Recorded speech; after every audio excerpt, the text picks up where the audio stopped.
नमस्कार फ्रेंड्स। तो केवीएस में आप सभी लोगों का स्वागत है। तो केवीएस के इस सब्जेक्ट में हम देख रहे हैं हिंदी, और हिंदी में इसके पहले हमने लगभग 4 चैप्टर कंप्लीट कर लिया था। संधि, काल, रस और अलंकार, इस तरीके से 4 चैप्टर आपके कंप्लीट हो गए हैं। आज हम 5वां चैप्टर देखेंगे, छंद। तो छंद से क्या क्या प्रश्न पूछने की संभावना है वो देखेंगे, और इस छंद कितने प्रकार के होते हैं, और छंदों को हम डायग्राम से समझेंगे कि किस प्रकार से कैसे डायग्राम के द्वारा छंद हमारे दिमाग में फिट होंगे। यहाँ पे आपको छंद में बिल्कुल रटने की ज़रूरत नहीं पड़ेगी। आप सिर्फ डायग्राम देखेंगे तो आपको खुद ही पता याद, आपको एग्जामिनेशन हॉल में वो चीज़ें आपको रिकॉल होने लगेंगी। तो चलिए स्टार्ट करते हैं। छंद, जिस रचना में वर्ण, मात्रा, लघु, गुरु, यति, गति, तुक, तुकांत पाया जाता है उसे छंद कहते हैं। छंद के प्रवर्तक पिंगल ऋषि है। यहाँ से हिंदी में एक प्रश्न बनेगा कि छंद के प्रवर्तक कौन है, तो पिंगल ऋषि हैं। और जिस रचना में वर्ण, मात्रा, लघु, गुरु, यति, गति, तुक, तुकांत इत्यादि पाए जाते हैं उसको छंद कहते हैं। छंद का दूसरा नाम पिंगल शास्त्र है। छंद के प्रवर्तक पिंगल ऋषि थे, और इन्हीं के नाम पर छंद का दूसरा नाम पिंगल शास्त्र भी पड़ा है। छंद का प्रयोग सर्वप्रथम ऋग्वेद में देखा गया। छंद का प्रयोग, तो यहाँ से आगे है छंद के अंग। तो यहाँ से आपको 3 बातें याद रखनी है कि छंद के प्रवर्तक पिंगल ऋषि हैं, छंद का दूसरा नाम पिंगल शास्त्र है, और छंद का सर्वप्रथम प्रयोग ऋग्वेद में मिलता है। आगे है छंद के कितने अंग होते हैं। वर्ण, मात्रा, यति, गति, तुक, तुकांत, लघु, गुरु, ये जो हैं 7 छंद के अंग होते हैं। जिस छंद में ये सातों पाए जाते हैं, मतलब जिस काव्य में ये सातों पाया जाता है, माना जाता है कि वो छंद है। और किस तरीके से छंद है, तो छंद में आपको 10 ठो गढ़ पढ़ने हैं। कितने? 10 गढ़ पढ़ने हैं। यगढ़, मगढ़, तगड़, रगड़, जगड़, भगड़, नगड़ और सगड़, इस तरीके से। और इसके बाद एक लघु है और एक गुरु है। लघु, गुरु, तो टोटल यहाँ से 8 आपको इस तरीके से पढ़ना है। यगड़, मगड़, तगड़, रगड़, जगड़, भगड़, नगड़ और सगड़, और एक लघु और एक गुरु, तो टोटल यहाँ से 10 हो जाएंगे। लेकिन ये तो आपके 8 हैं, और 2 लघु गुरु को लेकर टोटल 10 हो जाएंगे। आगे है छंद के अंत में गढ़ों की प्रधानता पाई जाती है। इसको याद कैसे करेंगे, यगड़, मगड़, तगड़, रगड़ को? तो एक चीज याद रखिए, यमाता, यमाता राजभान सलगा, यमाता राजभान सलगा, इस तरीके से अगर ये को याद करेंगे तो 3-3 का पेयर लेके चलेंगे। 3-3 का जब हम पेयर लेंगे तो य से स्टार्ट कीजिए, यगड़, फिर म से मगड़, त से तगड़, र से रगड़, फिर जगड़, फिर भ से भगड़, फिर न से नगड़, स से सगड़, ल से लघु और ग से गुरु, इस तरीके से इसको पढ़ा जाता है। और आप इसको अगर याद कर लेंगे, यमाता राजभान सलगा, तो यहाँ से आपका जो गढ़ है, 8 गढ़ के नाम याद हो जाएंगे। अब इन 8 गढ़ों में मात्राएं कैसे होती हैं, तो 3-3 का पेयर लेके इसको चलते हैं। तो यमाता स्टार्ट कीजिए, यमाता राज भान सलगा, तो यहाँ से 3-3 का पेयर लेंगे। तो य से यगड़, और यगड़ में 3 पेयर लेंगे, तो य माता, य माता तक जाके रुक जाएंगे। तो यगड़ में ये आपका लघु है, इसके लिए 1 अंक देंगे, और माँ जो है ये गुरु है, इसके लिए 2 देंगे, और यहाँ ता जो है वो गुरु है, इसके लिए 2 देंगे। इस तरीके से छंद में जो आपका मात्रा है उसको देखते हैं कि यगड़ में एक लघु 2 गुरु होते हैं, मगड़ में 3 गुरु होते हैं, तगड़ में 2 गुरु और 1 लघु होता है, रगड़ में 1 गुरु फिर लघु फिर 1 गुरु होता है। तो इस तरीके से हमें याद नहीं करना पड़ेगा, अगर हमें यमाता राज भान सलगा याद हो गया।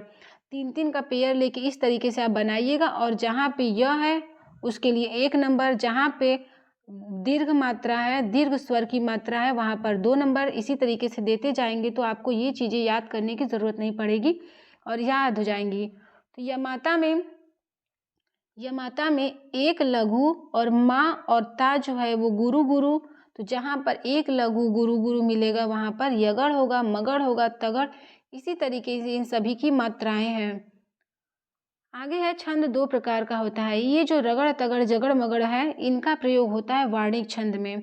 वार्णिक छंद में जब हम वर्णों को गिनते हैं तो वहाँ पर इसका प्रयोग होता है, और हमारे केवीएस में भी इससे प्रश्न न बने।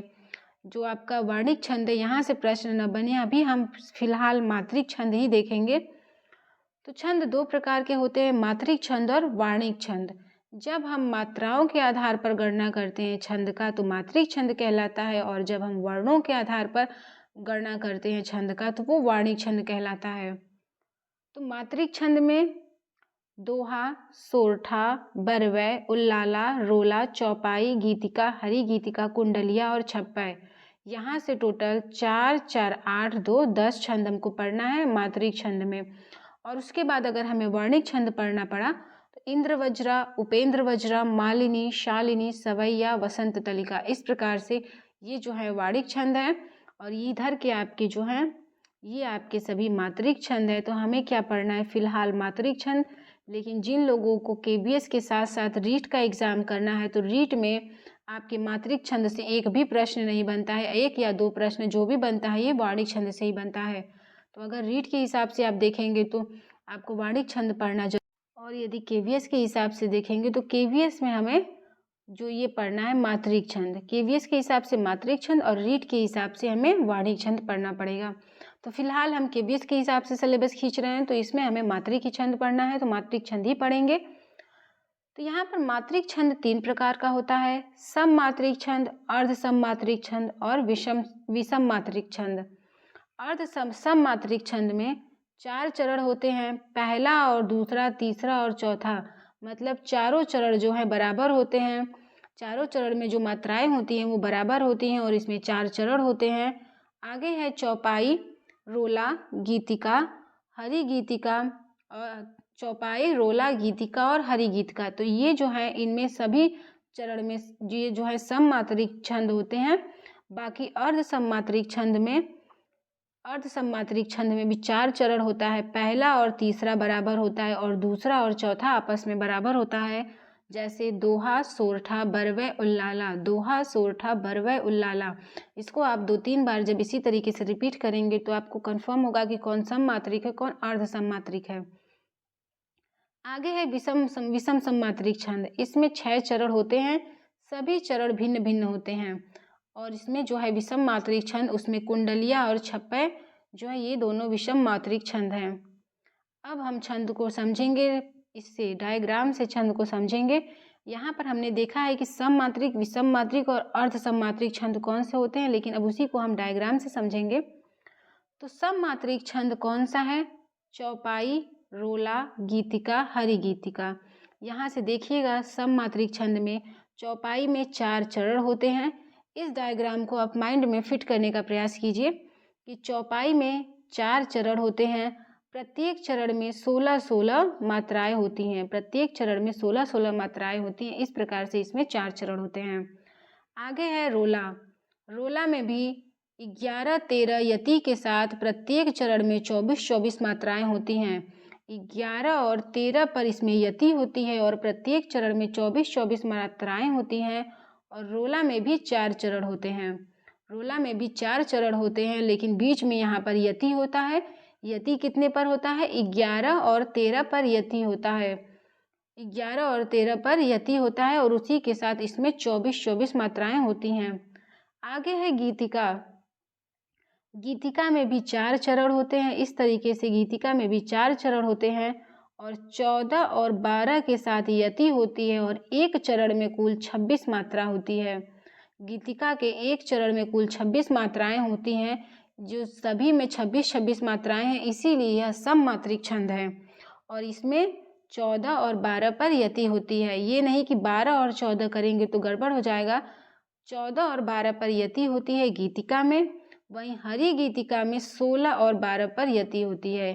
16 और 12 पर यति होती है हरि गीतिका में। इसको कैसे याद करेंगे? गीतिका छोटा होता है तो इसलिए 14-12, हरि गीतिका बड़ी होती है इसलिए 16-12। इसको इस तरीके से याद रखिए। और जब 14 और 12 को ऐड करेंगे तो 26 आएगा और 16 और 12 को ऐड करेंगे तो 28 आएगा। तो इस तरीके से गीतिका में प्रत्येक चरण में 26-26 मात्राएं होती हैं, 4 चरण होते हैं और 14 और 12 पे यति होती है। ये है गीतिका की परिभाषा। और हरि गीतिका में भी 4 चरण होते हैं, प्रत्येक चरण में 28-28 मात्राएं होती हैं और 16 और 12 पर यति पाई जाती है। इसको जो बीच में डैश है इसको यति बोलते हैं, जहां हम थोड़े समय के लिए रुकते हैं। इस तरीके से सममात्रिक छंद था। क्या क्या इसकी प्रॉपर्टी है कि 4 चरण होते हैं, प्रत्येक चरण में जो ये मात्राएं होती हैं वो इक्वल होती हैं, बराबर होती हैं, इसलिए इसको सममात्रिक छंद कहते हैं। और चौपाई है, रोला है, गीतिका है, हरि गीतिका है, ये चारों ही सममात्रिक छंद के उदाहरण हैं। जैसे चौपाई में प्रत्येक चरण में 16-16 मात्राएं होती हैं, 4 चरण होती हैं, उसी प्रकार दोहा में भी प्रत्येक चरण में 24-24 मात्राएं होती हैं, इसमें भी 4 चरण होते हैं, लेकिन 11 और 13 पर यति होती है। आगे है गीतिका। गीतिका में 14 और 12 पर यति होती है और प्रत्येक चरण में 26-26 मात्राएं होती हैं और इसके भी 4 चरण होते हैं। नेक्स्ट हरि गीतिका। हरि गीतिका में 4 चरण होते हैं और प्रत्येक चरण में 28-28 मात्राओं के साथ 16 और 12 पर यति होती है। ये था आपके सममात्रिक छंद के उदाहरण। आगे है अर्ध सममात्रिक छंद। दोहा। अर्ध सममात्रिक छंद के अंतर्गत दोहा, सोरठा, बरवै, उल्लाला ये जो हैं अर्ध सममात्रिक छंद के उदाहरण हैं। अर्ध सममात्रिक छंद में जैसे सममात्रिक छंद में चारों चरण में बराबर मात्राएं आ रही थी, लेकिन यहाँ पर 2 चरण जो हैं पहला और तीसरा आपस में बराबर होगा और दूसरा और चौथा आपस में बराबर होगा, इसलिए इसको अर्ध सममात्रिक छंद कहते हैं। यहाँ पर दोहा में 4 चरण होते हैं। दोहा में कुल 4 चरण होते हैं, जिसमें से कि 13 और 11 पर यति होती है। दोहा है तो इसमें भी 4 ही हैं, लेकिन पहले चरण में 13 और दूसरे चरण में 11 मात्रा, फिर तीसरे में 13, चौथे में 11। आगे है सोरठा। सोरठा में 11, 13, 11, 13 के साथ 4 चरण होते हैं और पहले और तीसरे चरण में 11-11 मात्राएं तथा दूसरे और चौथे चरण में 13-13 मात्राएं पाई जाती हैं। ये प्रॉपर्टी है सोरठा की। तो इसको याद कैसे करेंगी? जैसे ये आपका दोहा है, दोहा काफ़ी ज़्यादा बड़ा दिख रहा है, तो मानिए कि अगर बड़ा दिख रहा है तो इसमें 13-11 से स्टार्टिंग होगी, 13-11 से शुरुआत होगी कि पहले चरण में 13 और दूसरे चरण में 11। और इसी का ठीक अगर हम रोला को देखेंगे, अगर इसी का ठीक हम उल्टा देखेंगे सोरठा को, तो सोरठा में 11 और 13 के साथ चरण में स्टार्टिंग होती है। जैसे पहले और तीसरे चरण में 11-11 और दूसरे और चौथे चरण में 13-13 मात्राएं होती हैं। ये प्रॉपर्टी है सोरठा की। आप भी जब 1-2 बार इसी तरीके से डायग्राम बना के कि यहाँ पर 13, यहाँ पर 11 है, तो ये किसकी प्रॉपर्टी? दोहा की। अगर यहाँ 11, यहाँ 13 है, तो ये किसकी प्रॉपर्टी? सोरठा की। नेक्स्ट है बरवै। बरवै में 12-7, 12-7, 12-7 के साथ होती है। जैसे पहले और तीसरे चरण में 12-12 और दूसरे और चौथे चरण में 7-7 मात्राएं होती हैं।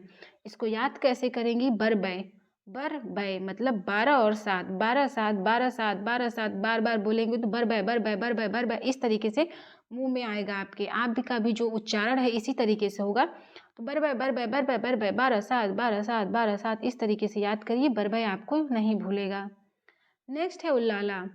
उल्लाला आपका 15-13, 15-13, 15-13 इस तरीके से चलेगा। उल्लाला 15-13, 15-13। तो पहले और तीसरे में 15-15, दूसरे और चौथे में 13-13 मात्राएं होती हैं उल्लाला में, और यह कैसा है? अर्ध सममात्रिक छंद है। आगे है विषम मात्रिक छंद। विषम मात्रिक छंद में कुंडलिया और छप्पै दोनों आते हैं। तो पहले 2 चरण दोहा के तथा अंतिम के 4 चरण रोला के होते हैं, तो वो आपका कुंडलिया कहलाएगा। और छप्पै जो है पहले 4 चरण रोला के तथा अंतिम 2 चरण उल्लाला के होते हैं, तो वो जो है हमारा छप्पै कहलाता है। तो यहाँ पे हमें जो ये है कि 6 चरण होते हैं, सिर्फ इतना याद रखिएगा कि ये विषम मात्रिक छंद है। कुंडलिया और छप्पै विषम मात्रिक छंद है। कुंडलिया को कैसे पहचानेंगे? कुंडलिया को कैसे पहचानेंगे कि यहाँ पर जिस शब्द से प्रारंभ होता है उसी से अंत होता है। जैसे जिस शब्द से प्रारंभ होगा अंत भी, चाहे 6 चरण हो, कितनी भी चीज़ें हो, लास्ट में जो वर्ड आएगा, जो अंत होगा उसका इसी शब्द से ही होगा। तो मानिए कि वो कुंडलिया है, अगर इस शब्द से अंत नहीं हो रहा है तो वो छप्पय है। तो वहाँ पे ज़्यादा सोचना भी नहीं है। अगर विषम मात्रिक के चारों ऑप्शन दिए हुए हैं तो आपको कुंडलिया या फिर छप्पय को न तो मात्रा गिनना पड़ेगा, न चरण गिनना पड़ेगा, न तो आपको रोला है कि दोहा है। कन्फ्यूजन होगा कि पहले में रोला था, स्टार्टिंग के 2 चरण में रोला था, या फिर अंतिम में उल्लाला था कि क्या था। अगर दिमाग में नहीं आ रहा है तो बस इतना याद रखिए कि जिस चरण से प्रारंभ होगा, मतलब जिस शब्द से प्रारंभ होगा और उसी शब्द से अंत होगा, तो वो कुंडलिया की प्रॉपर्टी होगी। और अगर वो ऐसा नहीं हो रहा है तो वो छप्पय है। तो इस तरीके से कुंडलिया और छप्पय आपको याद हो जाएगा। जैसे 20 का एग्जाम्पल देखिएगा कि सूखी मीन जे नीर अगाधा, जिमी हरि शरण न एकड़ बाधा, मीन विलग जल से जब होती, तड़प तड़प निज जीवन खोती। तो यहाँ पे अब मात्रा देंगे तो छोटे मात्रा के लिए 1 पाई अर्थात लघु के लिए 1, और यहाँ पे स में मतलब सखी में बड़ी ही है तो बड़ी मात्रा के लिए 2। तो जब इस तरीके से हम मात्रा देंगे और इसको गिनेंगे तो पहली लाइन में 2 1 3, 3 6, 6 2 8, 8 2 10, 10 2 12, 12 2 14, 2 16। पहले चरण में 16 आया तो किस में 16 पहले चरण में है। फिर एक और आप गिन लीजिए, अगर 2 को आपको 16 16 मिल गया तो सीधे आप इसको चौपाई लगा दीजिए। इसी तरीके से इस भव सागर बीच जीवन बबूला छड़िक, कर्म न कर तू नीच मानव नित सत्संग कर। अगर इस तरीके से आएगा तो यहाँ पर लघु लघु लघु लघु, तो इसको मात्रा को हमें गिनना है कहाँ, यति तक। ये जो बीच में आ रही है वो आपका यति है। तो इस भव सागर बीच 1 1 2 2 2 4 2 6 2 8 2 10 1 11। तो किस में 11 से शुरुआत हो रही थी, 11 13 11 13 के साथ सोरठा का शुरुआत हो रहा था, इसलिए ये सोरठा है। लेकिन अगर यहीं बीच में, जैसे ये आपका खड़ी की तरह था, अगर यहीं बीच में यति के साथ 11 13 रहता और लास्ट में 24 टोटल मात्राएं आती तो वो आपका रोला हो जाता। लेकिन ये आपका अर्ध सममात्रिक छंद है, इसलिए ये सोरठा हो गया। इसी तरीके से कुछ नोट हैं कि 32 मात्राओं तक साधारण छंद कहलाता है तथा 32 मात्राओं से जब अधिक होता है तो उसको दंडक छंद कहते हैं।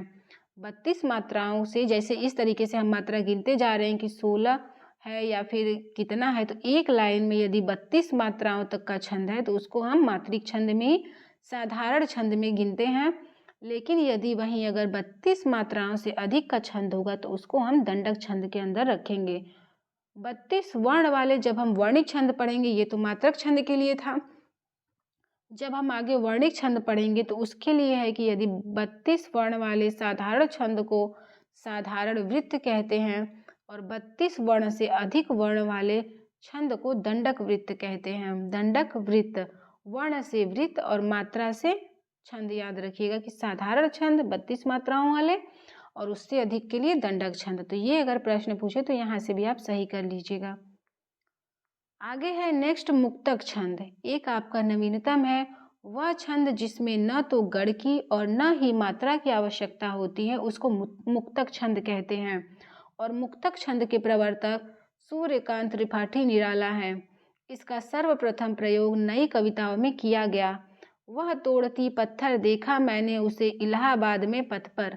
इस तरीके से यहाँ पर न ही लय है न ही तुक है, इस तरीके से न गढ़ की तुलना की जा रही है न ही मात्रा की गणना की जा रही है। तो यहाँ पर मुक्तक छंद है और इसके प्रवर्तक सूर्यकांत त्रिपाठी निराला है। तो यहाँ से प्रश्न यही बन सकता है कि नई कविताओं में किस छंद का प्रयोग होता है, मुक्तक छंद का प्रयोग होता है। और मुक्तक छंद के प्रतिपादक कौन है, मुक्तक छंद के प्रवर्तक कौन है, तो सूर्यकांत त्रिपाठी निराला जो है इसके प्रवर्तक है।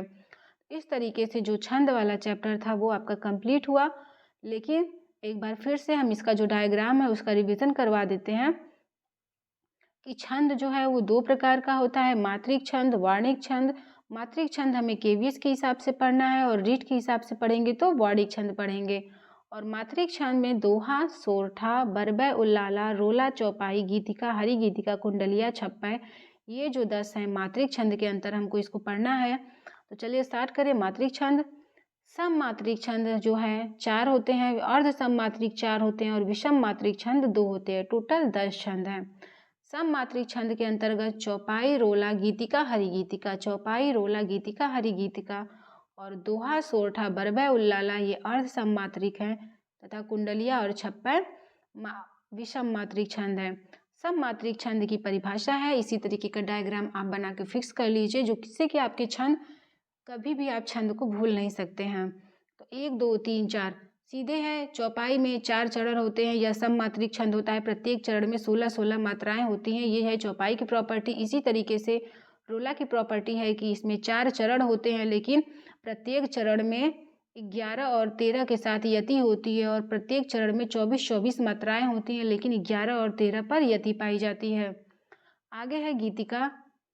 14 और 12 के साथ जो है यति पाई जाती है और प्रत्येक चरण में 26 मात्राओं के साथ यह एक सममात्रिक छंद है और इसमें भी 4 चरण होते हैं। आगे है हरि गीतिका।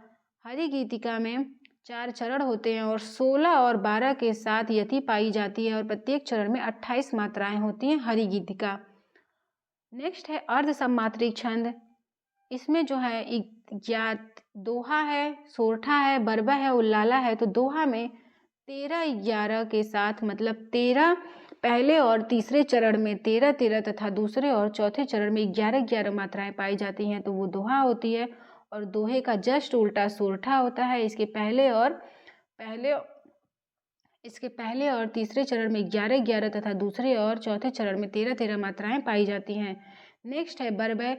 बरबय जो है सीधे से इसको याद करने की ट्रिक है कि बरबय 12-7 के साथ इसको जो है 4 चरण होते हैं। 12-7 के साथ इसमें मात्राएं जो है पहले और तीसरे चरण में 12-12 तथा दूसरे और चौथे में 7-7 मात्राएं पाई जाती हैं। फिर नेक्स्ट है उल्लाला। उल्लाला में 15 और 13 अर्थात जो 15 है वो पहले और तीसरे चरण में तथा जो 13 है वो दूसरे और चौथे चरण में। इस प्रकार से मात्राएं पाई जाती हैं, तो वो उल्लाला छंद होता है। विषम मात्रिक छंद में 2 पढ़ना है, कुंडलिया और छप्पर। तो जिस शब्द से काव्य की स्टार्टिंग होगी, शुरुआत होगी, यदि उसी शब्द से उसका अंत हो रहा है तो वो कुंडलिया है। यदि अगर ऐसा नहीं हो रहा है तो वो छप्पर है। और इसको पहचानने की यही है कि पहले तो ये याद रखिएगा, इसमें टोटल 6 चरण होते हैं। इसमें 6 चरण होते हैं। जिस शब्द से शुरुआत होती है उसी शब्द से अंत होती है तो कुंडलिया, और अगर ऐसा नहीं होता है तो वो छप्पर है। अगर ऐसा नहीं हो रहा है तो वो क्या है, छप्पर है। इसमें न तो ये याद रखना है कि पहले 2 चरण, अगर आप इस तरीके से किताब में देखेंगे तो वहाँ लिखा है कि पहले 2 चरण दोहा के होते हैं तथा अंतिम 4 चरण रोला के होते हैं। तो वहाँ पे हमें बारी बारी गिनना पड़ेगा कि 2 चरण में पहले है क्या, दोहा है कि नहीं, कि रोला है। फिर अगर हमें ये गिन भी लेते हैं तो ये कन्फ्यूजन होता है कि पहले में दोहा था कि पहले में रोला था।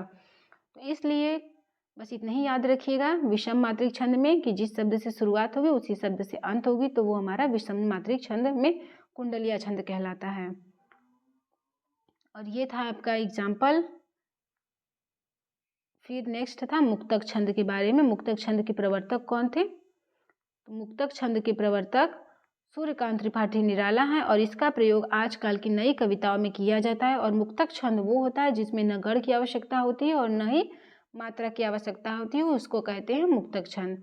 तो फ्रेंड्स, इस प्रकार से जो आपके छंद वाला अध्याय था वो यहाँ से आपका कंप्लीट हुआ। तो इसी तरीके से डेली हम प्रयास कर रहे हैं कि जो आपके हिंदी का सिलेबस है व्याकरण, वो आपका हम पूरा कंप्लीट करवा सकें केवीएस के हिसाब से। तो बाकी ये सारी चीज़ें किसी भी एग्ज़ाम के लिए, वनडे एग्ज़ाम के लिए, किसी भी चीज़ों के लिए इम्पॉर्टेंट है, लेकिन हमारा जो उद्देश्य है वो सिर्फ और सिर्फ केवीएस ही है। तो आप इसको देखते रहिए। बाकी डेली जो हिंदी का आपका है वो मैं डेली एक चैप्टर करके खुद सॉल्व कराऊंगी। तो जहाँ कहीं आपको कमी समझ में आए आप ज़रूर बताइएगा कि यहाँ पे हमसे क्या मिस्टेक हुई है या फिर हमने कुछ चीज़ों को छोड़ दिया है, तो आप बताइएगा, हम उसको सुधारने का प्रयास करेंगे। तो फ्रेंड्स, इसी तरीके से मिलते हैं कल नेक्स्ट क्लास के लिए। तब तक के लिए बाय बाय।